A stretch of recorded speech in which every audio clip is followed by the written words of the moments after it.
Hey everybody! Hey everybody, Naj and Jay here, and we have the honor and pleasure of interviewing Maurice Evans for Fiber Secrets at the Bridge Art Gallery. Woo! And this is your first, oh my gosh, this is your first artist here officially at the Right. That's Look pretty at us cool. getting exclusives and whatnot. So before we start, I just want to let you know, when I tell him where you're from, there may be a change in accent.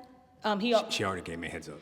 He also thinks he's from there for the 4 years he spent. So Maurice is from Atlanta. What up, Shouter?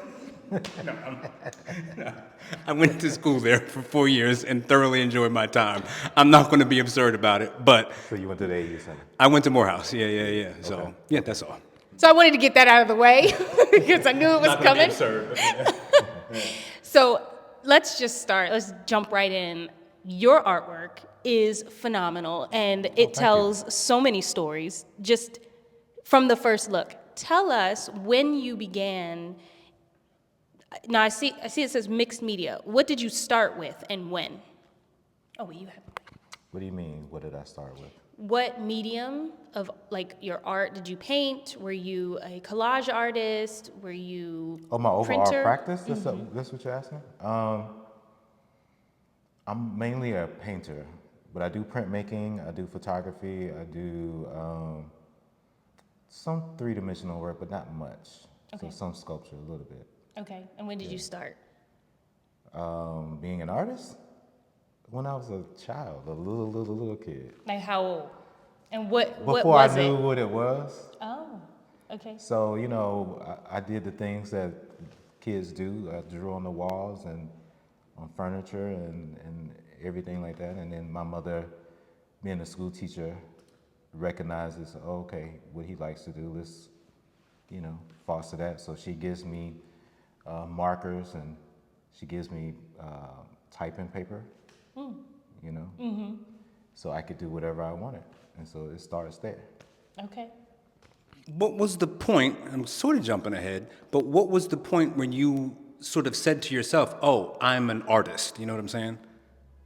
I don't know that I ever thought about it that literally. You know what I'm saying? So it's like you're just doing something that you like to do, that you love to do. And then as I got older, I really liked comic books. Creating characters and things like that. And so, I said, okay, I'm somebody who likes to read credits. So I collect a lot of records. So I always knew who producers were, who the executive producers were. I knew who the writers were. I always did that. So when I collected comic books, I knew who the writers were. I knew who the artists were. I knew who the inkers were. Blah blah blah blah. So so eventually I said, oh, I want to be the artist. So the reason I asked, and I really appreciate the confidence in which you said that, like I've just been that, because I think we're both musicians and I'm also a new photographer. And for me, and I think probably for you, there's always the discussion of imposter syndrome. And there's been moments for me where I was like, oh, I actually am a singer or I'm an actual photographer. So the fact that you didn't have that moment, I guess to me speaks, it states how deeply it is in you. You know what I'm saying? I don't know if you have anything to say back to that, but it was just an observation. A good observation. I mean, for me, it was just something that I did. Now, I always knew what I wanted to do as a child. So when I meet people that say, I don't know what I want to do, it's a little weird for me. Really? So, yeah, because when I was younger, I wanted to be a doctor. But then when I discovered how long you got to go to school, I was like, I don't want to be a doctor. Right. Something else that we have in common, and I'll stop being annoying, is I went to school in Atlanta. I was going to be a doctor. Morehouse School of Medicine. That was my objective, and I was like, I don't like any of this coursework, music. Right. So it's funny. Yeah. Right.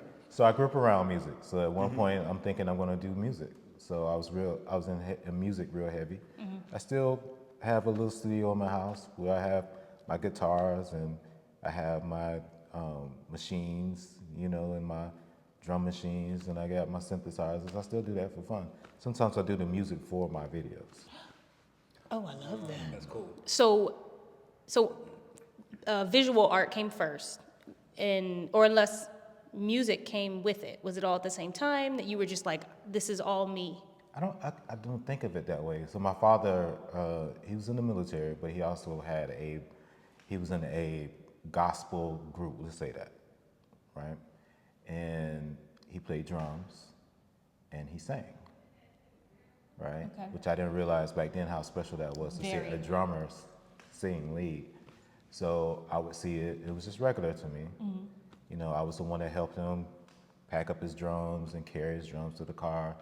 So I was naturally attracted to music. I'm not trying to be like my father because I didn't want to play drums necessarily. I was attracted to the guitar at the time. And so one of his bandmates was teaching me how to play guitar when I was about 4 or 5, something like that. And then because we're in the military, we moved away, so Okay. I didn't take those lessons anymore. And so I just focused on the art, but I still had a love for the music. Yeah. And so when I got older, I started, you know, it's like if you ever seen a child who is deprived of something, like some people, they don't get to have sweets when they're young, and then when they get older, they buy everything sweet, you know? Yes. So that kind of happened to me when I got old enough, because at some point, my parents divorced, and you know we can't afford certain things, so I cannot get music instruments, right? But when I get older and I start making a little bit of money, then I buy a guitar, then I buy another guitar, then I buy a bass, then I buy another bass, and then I buy, you know, an MPC and so forth and so on. So I end up having like a little studio. I love that. Did you go to school for art or music I did. or okay, where did you I go? went to the Art Institute of Atlanta, and and at the time, I don't know when you went to school, but the Art Institute of Atlanta used to be right across the street from a famous mall there called Lenox Mall. Yeah, of course. Yeah. So that's where I went to school. And what was unique about the school, it had other disciplines. So photographers, they had interior designers, they had musicians. So I know some people in the industry because I went to school with them. And some of my roommates would be in the music business. So I would go to the studio with some of them, you know, for the first time, really like a professional studio. Yeah. One of my roommates, he had an internship at Clark, the radio station. Oh wow. So I would go there with him sometime and watch him do the radio thing. So I got to see how you do PSAs and all that stuff. So I was, you know, so even though I'm practicing my visual art, I'm also hanging out with the music Yeah. people. How did the music, hanging out with your friends and music and being in those spaces inspire your art? So there was a period in my art where I started doing this series called the Jazz. It was called the Color Jazz series. It kind of influenced the music. I mean the art, because being a musician, you understand how difficult it is to create music, and so you kind of immerse yourself into the music, and then you can create the visual from it. So, for example, this guy was like, "Hey, you know, why don't you do a jazz piece for me?" And I was like, "I don't really do that." He said, "Why don't you? I know you're a musician." And so I did this piece, and he's like, "It's okay." You know what I'm saying? He says, "Why don't you go?" Back then, it was still Tower Records. Okay. Right? So I go to Tower Records, and I buy like a stack of CDs, literally. And it's like all the old great jazz musicians, the Monks, the Coltrane's, and all those guys. And I take it home, and I literally just listen to it. And I say, okay, I understand. And I start doing this work.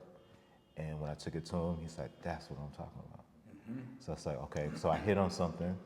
And that carried me for some time. It just became a popular series for me. Okay. That's not all I did, but Yeah. people latched on to that. Okay.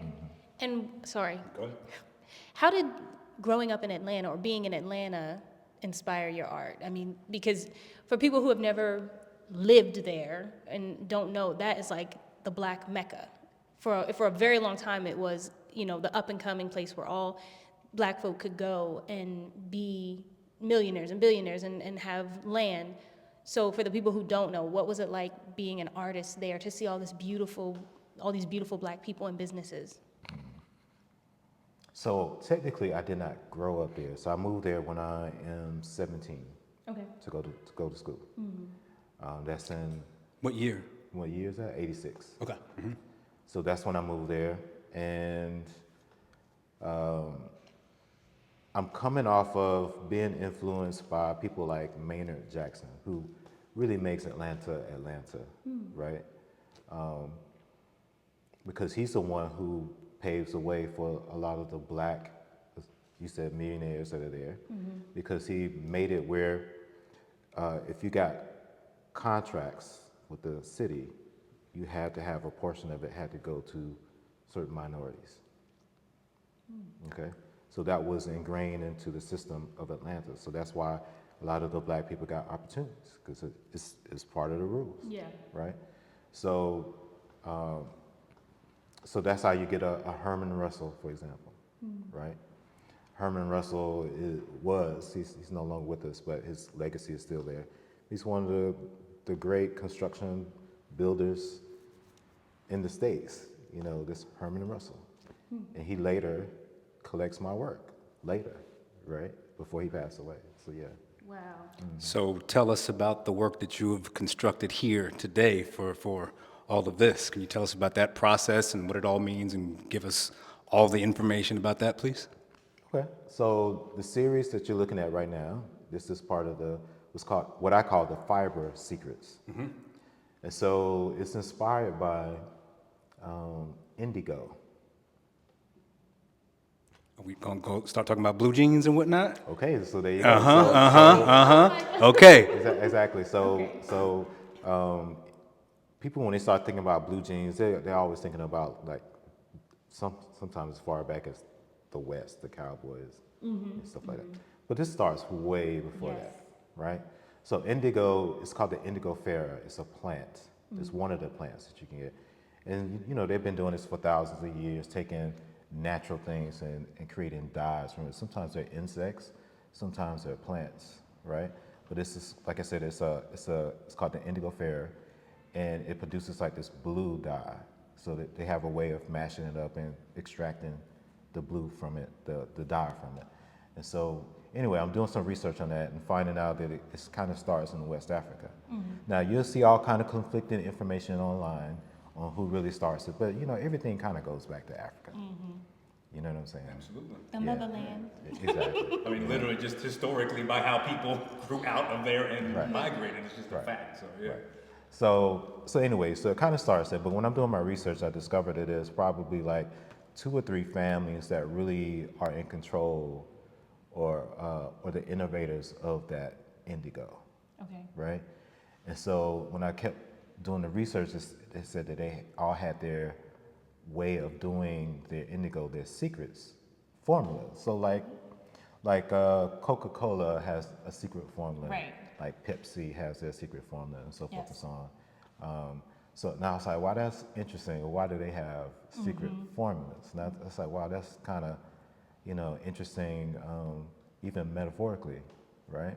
So it's like, because there's literal secrets in making of the fabric, right?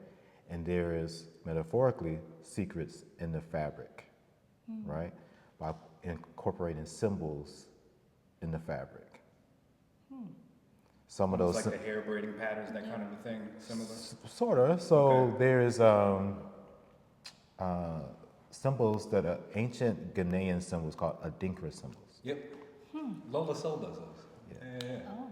So that would be an example. That's not all. You know, there's so many different African tribes. They all have their traditions, right? Yeah. But right now I'm speaking about the Ghanaian symbols, right? Okay. And so anyway, there are all kinds of symbols that represent either ideas or a state of being, Okay. right? That are incorporated in their fabric. Sometimes you see these in logos of corporations. You just don't know what you're looking at. Right. So even, for example, we'll talk about, which is not part of the symbol, but just to say Starbucks. People are familiar with the Starbucks character, right? Yeah. That character technically is Mami Wata. It's a Nigerian Orisha. Okay? Oh. So mermaids is Mami Wata. Oh. Right. Does that make sense? You know. Because you've been told. Next time Yeah. you get that pup cup. Yeah. First of all, I don't shop at the Starbucks. According to what I've seen. Let the man continue, please. So sorry. Yeah. Well, no. What I'm saying to you, there are things that we are seeing, but we don't know what we're seeing. Right. And they have meanings to it. Just like a good person to look for would be who's a Egyptian historian would be Anthony Browder. Okay. Anthony Browder did a series about how there's, I forget what his wording is. He's basically saying that there's hidden secrets in Washington, D.C. Yes. Right? Yep. He's talking about even how it's laid out, some of the monuments that you see, right? Yeah. So the Washington Monument is, what is it? It's an obelisk. Yeah. Right, that's a symbol from Egypt, from Africa. And if you pay attention, there are obelisks all over the place. You probably don't, you're not even Yeah. looking, but they're all over the place. Why? What do these symbols mean to Africans? Why are they using these symbols? So those are things that should spark your, and I see it happening right now. My wheels are spinning. Right. And so, that's what intrigued me about reading that thing about the indigo, Okay. right? And so the reason they have like this bluish tint or cast or color scheme to it is because it was like an honor of the indigo. Okay? And so because I like Adinkra symbols, I started putting in symbols in the background. These are like symbols that I'm putting in, that I'm creating, right? To give it its own meaning, okay? This is all fabric. Yes. So this is a painting, right? Done in acrylic painting. And then this is actually fabric that I sourced and then I cut. And I cut them in these interesting shapes to create what you're looking at. So you have the illusion that you're looking at a dress. Right. Because I just kind of cut it that way. I didn't create a pattern, I didn't find a pattern and copy it. I didn't even draw this out. I just literally started cutting and then pasting. And what is the why? What said like I need to talk about, or I need to somehow incorporate this indigo, and why did you use the fabrics? Like what was the why behind it? So some of these fabrics are actually African fabrics. Not all of them, but most of them, right? Some of these fabrics are called katanges. They are a East African fabric, right? And even in that fabric, they use it to communicate. So for example, the katenge is like it's a long piece of fabric, right? And usually the pattern that they make, usually from batiking and dyes and stuff like that, right? It's kind of mirrored, right? So you have the pattern and then it's mirrored on the other side, but it's a long piece. So you can fold that fabric, right? You can cut it up and create clothing with it if you like, pants, shirts, whatever you want, right? Or you can use it as it is and you can wrap it. Usually you see women wrap this fabric around their waist to create sort of like a skirt. Yeah. Right? And so if you pay attention to that fabric, though, that particular fabric, there's usually a saying at the bottom of the fabric. It's usually in Swahili, right? And so for you, for example, if you want to communicate something to your partner, your husband, or significant other without saying it verbally, you could choose a particular container to wear that says... It's like a little wink wink, like, Exactly. It could say that, or it could say, or it could say, don't bother me right now. Right. Or to say, don't bother me. Exactly. Well, I tend to think of a happy relationship. Right. Sure. Exactly. Yeah. So what I'm saying is there's so many ways that we're communicating. Yes. Right. So even and part of the other history for me as being an African American is how enslaved Africans, communicated through fabric, through what do you call them, quilts, Yes. or clothing, whatever, and they would hide symbols in the fabric as a way to tell you where to go to escape your enslavement.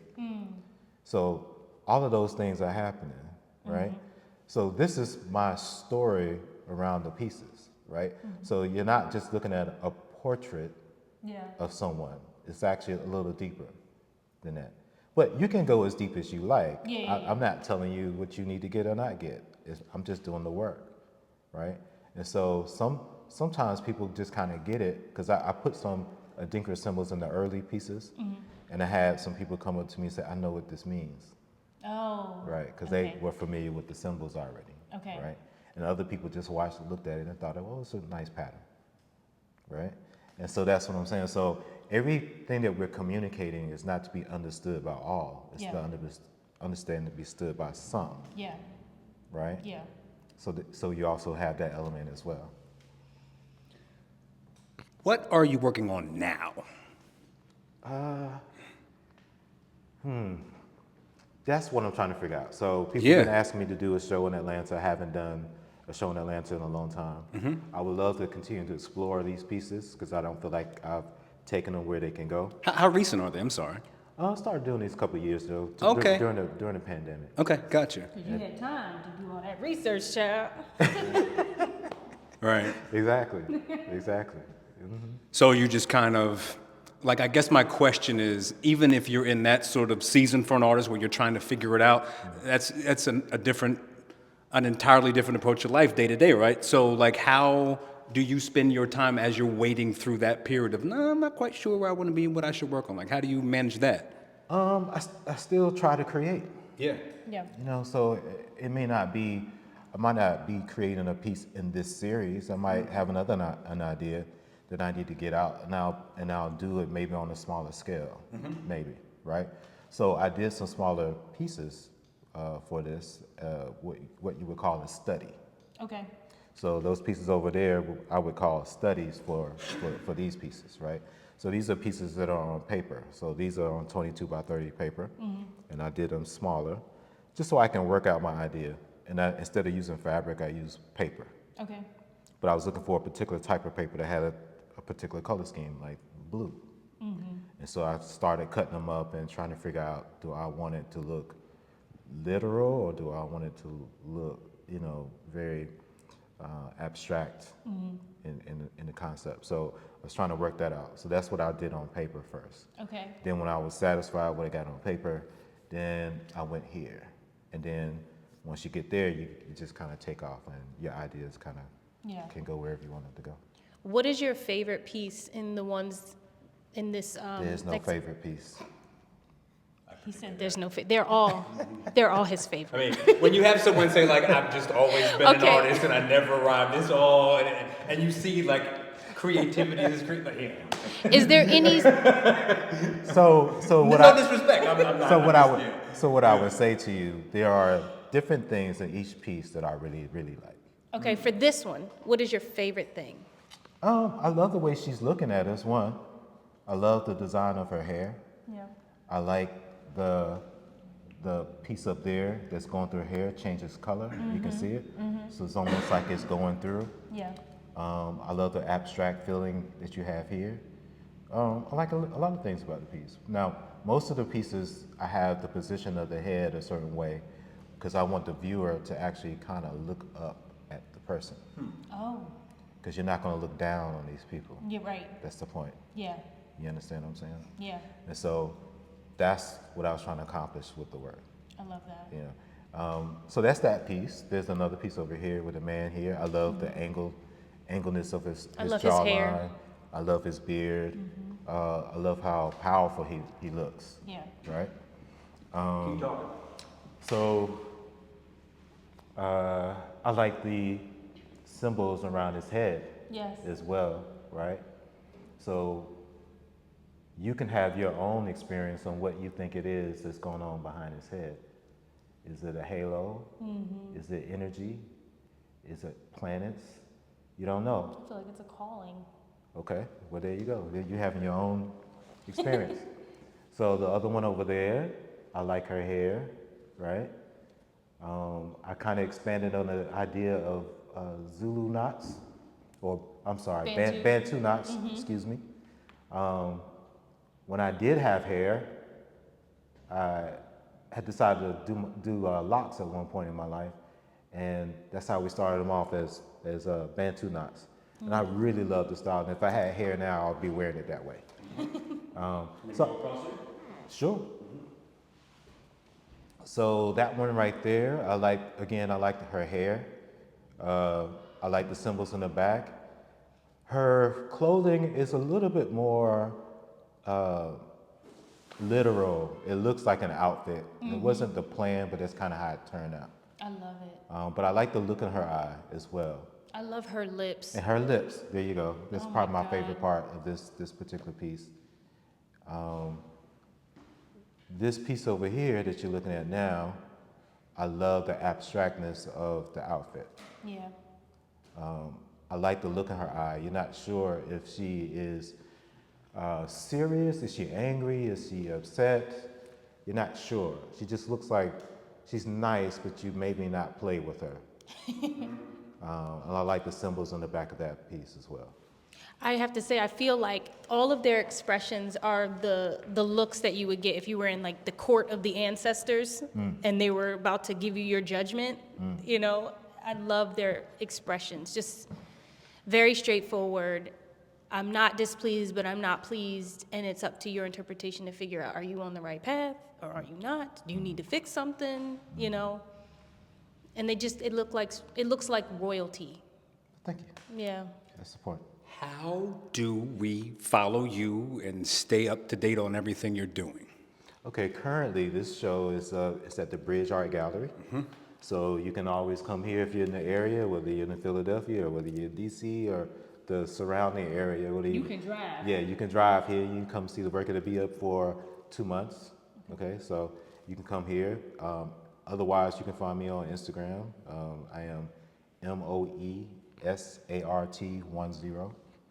That's on Instagram. You can follow me. You can find me on my website, which is mauriceevans.com. Okay. If you want to look a little deeper, there's another site called newafricans.com. That's NU, and then the word Africans. Okay. You can find that as well. Okay. All right. Looks like Cheryl wanted to say something. Don't ask me about New Africans. Tell us about New Africans. Okay, so when I went to school, I met another artist. Her name is Grace Kisa. Okay. Right? We became friends in school.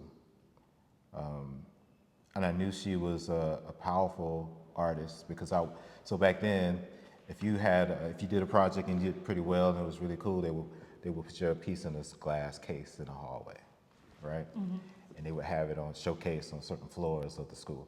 So if you want to see who was really killing it in school, you can go and see. Okay. Right? So my work would be in there, of course, but I would go and see, what was happening, and Grace was always in the case. So who is this woman, right? But I'd seen her before because she would walk around with another young lady. Her name is Edna, and she's also from Africa. She's from Cameroon.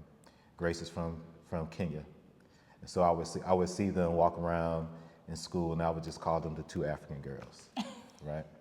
And so later, after we graduated, we ended up working together. She was working at this place, and they needed more artists, and so she kind of did like a call to her friends, said, "Hey, they're hiring where I work," and so I said, "Okay," I needed the job at the time, and I went, and I think I was the only one who went, and I got the job. And so anyway, now we're working together side by side, like literally 8 hours a day producing artwork, right? And what I loved about that time was we start become really good friends because we're just having conversations, just talking. Now I'm involved with someone else at the time, and she's involved with someone else, but we're just talking. And we're learning each other and understanding each other. And I'm curious. Like I have a Kenyan in front of me. Who are you guys? You know what I'm saying? What do y'all do? You know, what is your culture like? What do you know what I'm saying? What are the ceremonies? What do y'all eat? Like I'm curious like that as an African American, right? And so she would indulge me and she would tell me, right? And I always had more questions and more questions. And I was like, well, then I made some comment one day and I was like, you know, I don't understand why there's such a beef between African Americans and the Africans. We're all black. And she says, no, we're not. And I was like, what are you talking about? We're black. We're all black. She says, I'm not black. Now, Grace is darker than me. Okay? So my confusion is, what is she talking about? And so basically what she was saying is we don't necessarily see ourselves as black. We see ourselves as Kenyans Okay. or whatever tribe they're from. Yes, I Right. get that. Because they're all black. So they don't identify like that. We're over here, color is a thing because they made it a thing, and we're surrounded by other people, right? There, they are the majority, Right. right? So she never not known a black person in charge or African in charge, whether it's the president or any city leaders or anybody. It wasn't an issue. So she had an advantage to me growing up, right? Because Yeah. then she comes to America, right? And then she's not having the same experiences that I'm having. You understand what I'm saying? Yeah. I'm having those experiences because I understand the history of this land Right. and what these people are actually trying to do and say to us. Yeah. And it doesn't affect her because she's like, that's not who I am. Right. So that led into, okay, well, who are we? I'm saying for African Americans. Because I was like, clearly we're African, right? But I agree with her, we kind of have evolved into a new group of people, right? Because of the history. We've been, our genes have been incorporated with other people's genes, right? And so you see that all over the Americas, whether it's in North America or South America, wherever you want to go, right? We all kind of share that history. Yeah. And so I call us, that group of people, the new Africans. And so it was still a connection to Africa because again, there's no denying that you are African. We come from, yeah. No, there's no denying it. That's what Yes. I'm saying. When I go to when I've gone to Africa, like I see somebody that looks just like him. I've seen somebody that looks just like you. They're not mixed either. You understand what I'm saying? So it's clear that you're from that place. So there's no denying that you're African. So that was the connection. So we decided to do later, so that was in the 80s, right? So later, we become a couple, okay? And then we continue to have that conversation, you know? Then I was like, you know what, I was working on this project, and I had a line of jewelry. I was doing these bangles, right? And so a friend of mine was like, look, I have an idea for you. I was like, what? She's like, why don't you shoot women with your bangles on and nothing else? I was like, okay, let's do it. So she volunteered to shoot. So I shoot her because I'm a photographer. Grace is there. She styles her. She put some really interesting things on her body, and we did the shoot. Then Grace's mother would send her these fabrics because Grace covets those fabrics because they're like works of art. And so, and not the ones that the Dutch are making now or the Chinese are making now. She's talking about the authentic ones that are made by the craftsmen in Kenya. So when she gets a chance to get one of those, she collects them. Like people collect CDs and records, Yeah. she collects containers, right? I love that. So we shoot, and at the end of the shoot, I say, hey, Grace, will you mind? Can we put her in one of your containers? She said, okay. She put the wrap on, and immediately I was like, ooh, don't you see what I see? I was like, that's what I'm talking about. We're a part of your community, even on a a different kind of way. We are the new Africans, right? And so we decided to do a series of we shot maybe about 40 women or so. Okay. And we created a series called The New Africans. So it's a combination of photography, body painting. Grace made all the costuming for it. You have to see that, it's really beautiful. All unique pieces as well. And then we did some video installations, like performances, because we took advantage of some of the young ladies' talents, right?